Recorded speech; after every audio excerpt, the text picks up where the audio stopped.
Oke, diingat-ingat ya, ini ilmu kalian bisa bawa ke Sulawesi sana ya. Ciptakan atlet di sana lebih baik ya. Saya lebih bahagia dan senang kalau ilmu yang saya sampaikan ini nanti bermanfaat dan berguna ya, bermanfaat dan berguna untuk menciptakan generasi-generasi emas Indonesia yang bisa berprestasi tinggi di dunia bela diri khususnya ya.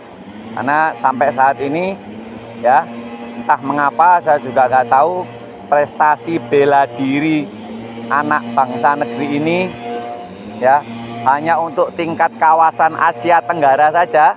Kawasan Asia Tenggara artinya Singapura, Thailand, Vietnam, Malaysia, Filipina, Brunei ya, itu kita masih jauh di bawah standar, masih kalah ya. Contoh kemarin acara Beyond banyak yang kalah kan, kecuali satu petarung itu Haris ya, Haris Sofyan. Nah, itu menandakan bahwa saya nggak ngerti kenapa masalahnya ya. Padahal jumlah anak-anak seperti kalian itu banyak di Indonesia, jutaan, dengan jumlah penduduk kita yang 280 juta sekarang ya. Tapi kenapa prestasi hanya untuk tingkat Asia Tenggara, berarti itu SEA Games ya, kita belum bisa benar-benar menguasai, belum bisa superior ya, ditakuti gitu ya. Ya mungkin salah satu kalau menurut keyakinan saya mungkin ilmunya juga. Nah, hari ini ilmunya adalah daya tahan fisik sprint 200 meter. Apa? Daya tahan fisik sprint 200 meter. Ya, tetap berbeda dengan yang kemarin, sprint 400 meter. Karena jaraknya jauh. Sprint 400 meter itu mendekati waktu pertandingan kalian. Sebenarnya kalau mau lebih mendekati waktu pertandingan kalian, supaya stamina anaerob kalian itu top markotop, karena bela diri combat sport itu staminanya anaerob ya kan, anaerob fakultatif lagi ya. Aerobiknya kan saat kalian beristirahat itu paling hanya maksimal 5 detik nyerang lagi, itu anaerob lagi ya, tanpa oksigen, bernapas dengan enak. Harusnya 2 kali 400 meter. Belum pernah coba kan? 2 kali 400 meter. 2 kali putaran. Kalau 1 kali putaran itu kan rata-rata targetnya 1 menit 35. 1 menit 30 lah ya. Kalau kali 2 berarti 3 menit. Nah itulah. Kalau kamu mampu seperti itu, 2 kali 400 meter 3 menit. Istirahat 3 menit. Kamu mampu 10 kali. Dan kamu tetap berjalan dengan baik. Itu levelmu udah level wahid. Level wahid, level kelas dunia. Untuk bisa mencapai seperti itu, berapa waktu yang diperlukan? Setahun? 2 tahun? 3 tahun? 4 tahun? 5 tahun? 10 tahun, bahkan seumur hidupmu. Kan kalian sudah saya ajarkan investasi olahraga di sini, investasi untuk bisa mencapai waktu segitu, berapa lama prosesnya, ya kan? Ya. Nah, sekarang kita sprint 200 meter. Sprint 200 meter ini yang akan kalian dapat satu eksplosif, daya ledak.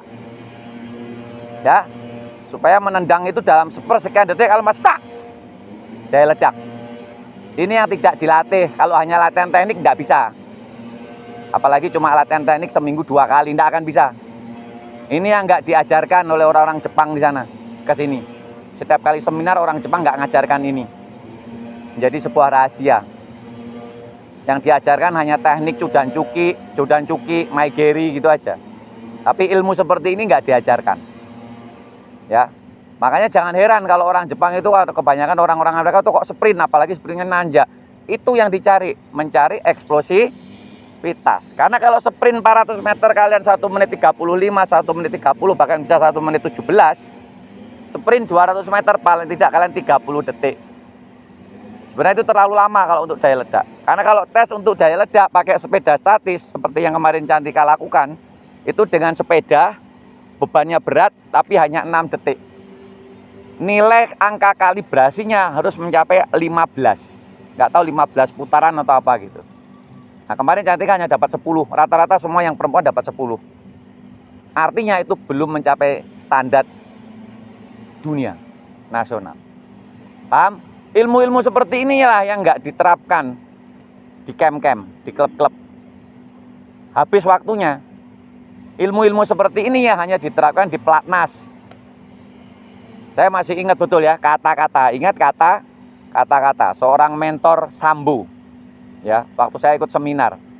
Apabila campmu, klubmu, dojomu, dojangmu, satlakmu, ya nama-nama kayak gitu kan sama aja kan, padepokanmu tidak menerapkan pola latihan seperti orang pelatnas, jangan harap bisa menciptakan atlet kelas dunia. Itu saya ingat kata-kata itu. Itu kata-kata itu singkat tapi saya paham. Ngerti nggak? Ngerti nggak? Karena yang diberlakukan di dojo, camp, satlak, dojang, apalagi padepokan, klub, seminggu berapa kali latihan? Paling 3 kali, 2 kali dengan berbagai macam situasi kondisi yang berbeda. Dan itu pun full teknik. Kalaupun ada fisik paling cuma push up, sit up, jongkok berdiri, squat thrust, kan gitu. Ya, lompat. Ya. Untuk menciptakan fisik yang tepat, yang bagus, seorang combat sport, yang mesti diperlakukan khusus ilmu kepelatihan daya tahan fisik. Paham? Saya ingin lihat 200 meter itu kalian 30 detik terlalu lama. Karena kalian kalau bertarung, menyerang, full menyerang, itu tidak lebih dari 20 detik. Kalau hanya pukulan dan tendangan. Setelah itu kan mundur kan? Tarik napas dulu. Nah, ini gunanya untuk meningkatkan anaerob. Supaya kalian nggak lama-lama menunggu. Kalian percaya diri dengan kapasitas mesin jantungmu itu meningkat menjadi 10.000 cc. Itu tujuannya. Kalau bisa 15.000 cc. Sehingga kalian lihat petarung-petarung UFC itu. Selesai tarung 5 round kali 5 menit, 25 menit. Kalau perebutan juara.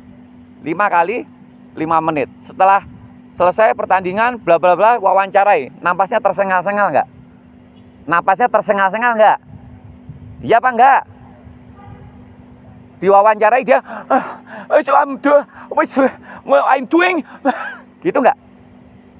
Biasa kan? Itulah level kelas dunia.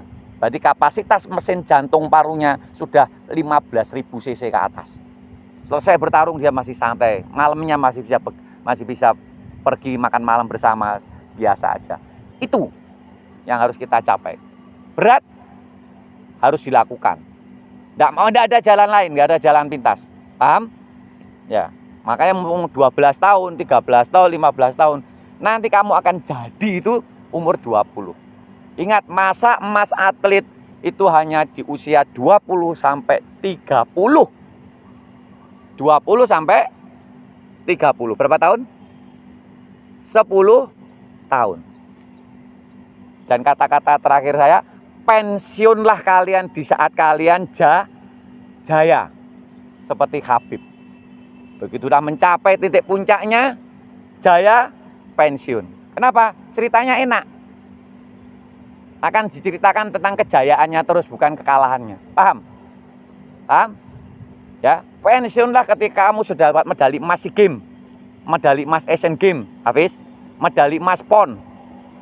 Sehingga kamu tercatat dalam sejarah buku atlet, tercatat di KONI pusat, tercatat di KOI, tercatat di data internasional. Hafiz Alfiandra Endani, mantan peraih medali emas Asian Games, mantan peraih medali emas Olimpiade, seorang Olimpian, gitu loh. Kalau dokter banyak, tukang masak banyak, ya, polisi banyak, tentara udah banyak. Tapi yang juara Olimpiade di caburmu itu hanya 1 orang. Makanya mahal atlet itu. Jangan diremehkan. Luar biasa atlet itu. Orang yang super istimewa. Paham?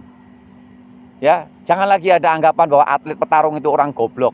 Mohon ya, jangan ada anggapan kayak gitu lagi. Ya. Nggak ada atlet yang goblok, itu nggak ada.